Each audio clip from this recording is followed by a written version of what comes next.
नमस्कार दोस्तों, आज हम बात करेंगे जनसत्ता न्यूज़पेपर पर आए एक संपादकीय आर्टिकल पर।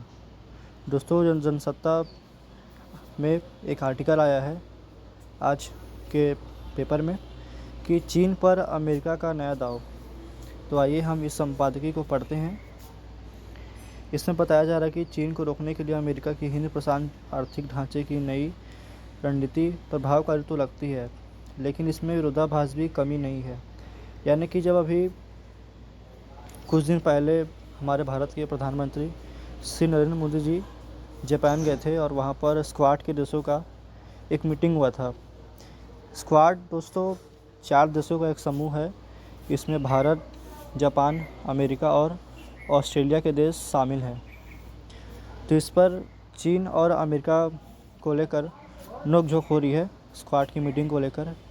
इसमें बताया जा रहा है कि एशिया के विभिन्न देशों को लामबंद करके और आर्थिक सहयोग को लेकर अमेरिका के प्रमुख सहयोगी ऑस्ट्रेलिया, जापान और दक्षिण कोरिया चीन के साथ पहले से ही मिलकर काम कर रहे हैं। स्वतंत्र, खुले और समृद्ध हिंद प्रशांत क्षेत्र की परिकल्पना अब चीन को भू रणनीतिक और भू आर्थिक प्रतिरोध का पर्याय बन गई है। अंतर्राष्ट्रीय रणनीति और सामूहिक सुरक्षा का सैद्धांतिक संबंध सैन्य सहयोग और सस्तीकरण पर आधारित रहा है। दोस्तों, जहां आक्रमण का प्रतिकार और अंतर्राष्ट्रीय संघर्ष को रोकने की प्रतिबद्धताएं हैं और अहम रही है, अब चीन के आर्थिक उभार ने रणनीतिक प्रतिद्वंद्विता के प्रचलित सिद्धांतों को पूरी तरह से बदल दिया है। अमेरिका, जैसे कि हम सभी जानते हैं कि ये एक वैश्विक स्तर की शक्तिशाली देश है।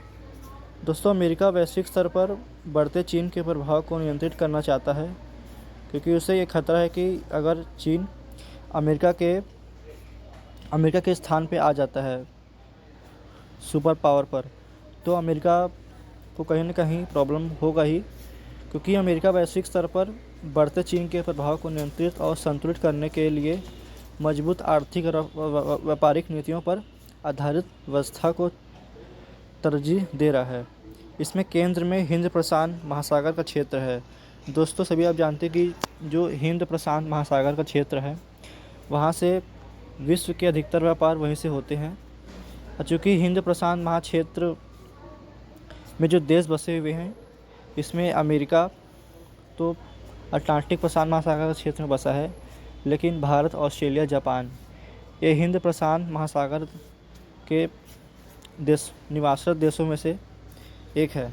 दोस्तों, भौगोलिक तौर पर हिंद महासागर और प्रशांत महासागर के कुछ भागों को मिलाकर समुद्र का जो हिस्सा बनता है उसे हिंद प्रशांत क्षेत्र के नाम से जाना जाता है। यह व्यापारिक आवागमन का प्रमुख क्षेत्र रहा है, क्योंकि हिंद प्रशांत महाक्षेत्र से विश्व की अधिकतर व्यापार होते हैं। इस मार्ग के बंदरगाह दुनिया के सर्वाधिक व्यस्त बंदरगाहों में से एक है। हिंद प्रशांत क्षेत्र से लगे 38 देशों में दुनिया की करीब 65% आबादी रहती है।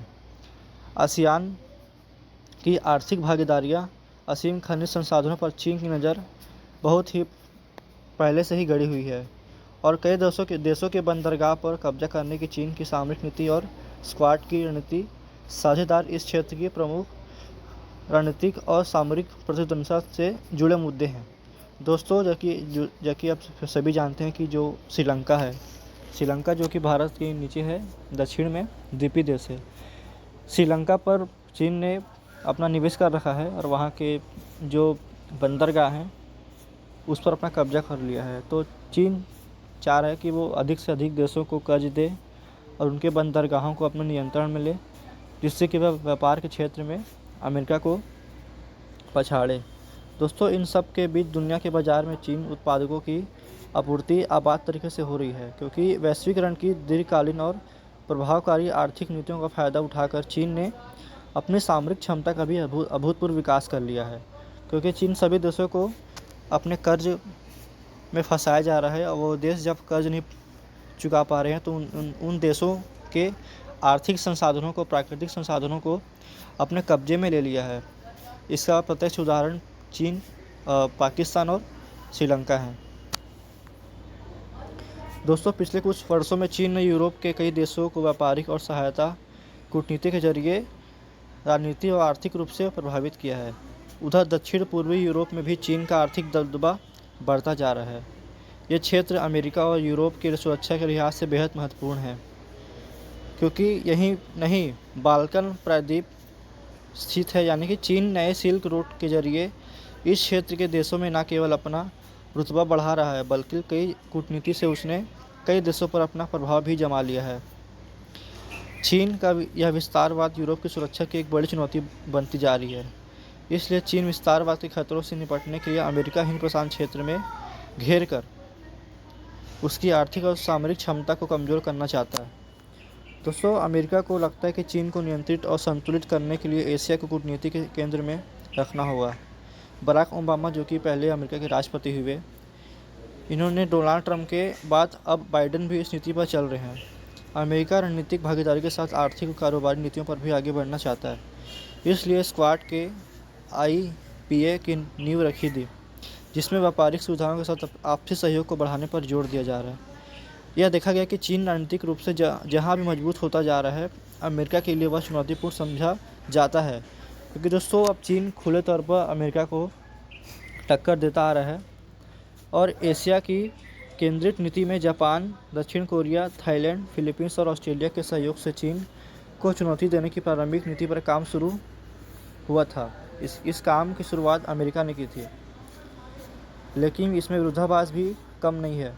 एशिया के विभिन्न देशों को लामबंद करके आर्थिक सहयोग को लेकर अमेरिका के प्रमुख सहयोगी ऑस्ट्रेलिया, जापान और दक्षिण कोरिया चीन के साथ पहले से ही मिल रहे हैं, क्योंकि दोस्तों ऑस्ट्रेलिया, जापान और दक्षिण कोरिया चीन के देशों से लगे हुए हैं।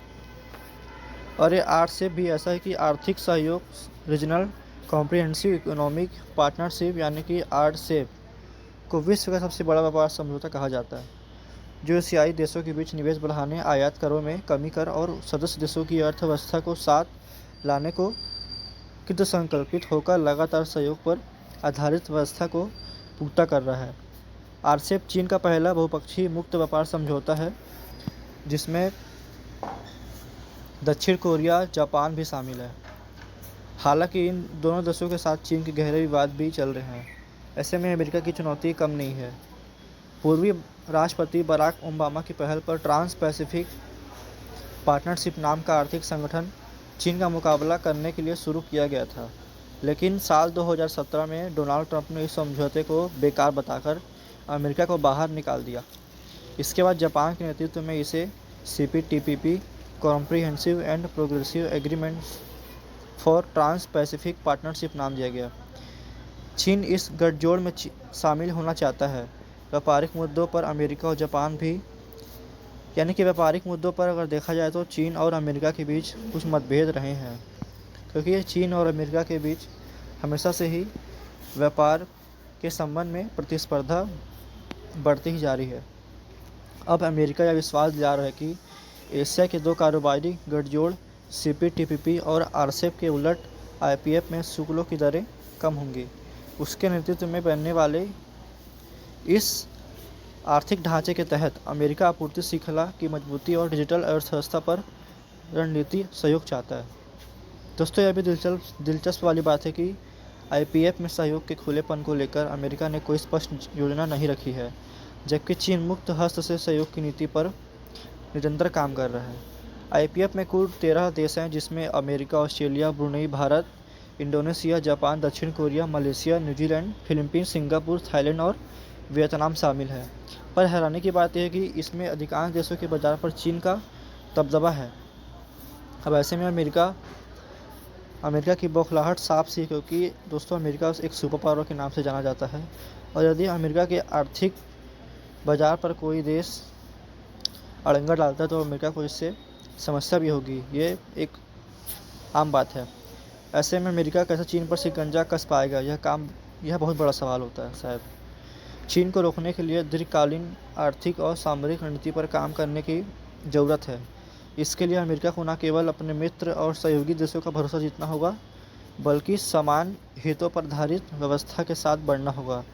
भारत अपनी सामरिक और भौगोलिक चुनौतियों के चलते ना तो रूस का विरोध कर सकता है और ना ही जापान का, क्योंकि अभी आपने हाल ही में देखा था कि अभी भारत के ऊपर अमेरिका और समेत कई यूरोपीय देशों दबाव बना रहे थे भारत के ऊपर कि भारत रूस को लेकर अपना एक निष्पक्ष स्टैंड दे। यानी कि दोस्तों आप सभी जानते हैं कि रूस और भारत की मित्रता बहुत गहरी रही है, लेकिन अमेरिका और अन्य यूरोपीय देश भारत के ऊपर दबाव बना रहे हैं कि वो यूक्रेन को लेकर एक निष्पक्ष स्टेटमेंट दे। साथ ही वैश्विक अर्थव्यवस्थाओं की जटिलता के बीच नाटो और अमेरिका चीन को यूरोप में नहीं रोक पा रहे हैं। ऐसे में एशिया में चीन को कमज़ोर करना एक दिवा स्वप्न की नज़र आती है अमेरिका के लिए। तो दोस्तों उम्मीद करूँगा कि आपको आज का आर्टिकल, आज का संपादकीय बेहतर लगा होगा।